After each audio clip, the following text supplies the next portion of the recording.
First, enter the background and click on Residential Proxies. Configure proxies using a sub-account.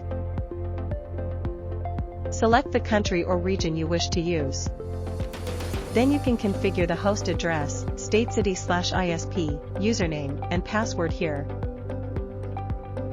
Copy the generated output format to the corresponding browser. First, configure the browser's proxy settings page. Paste the proxy IP and address you just configured into the settings page and test it. Once the test is successful, click Save.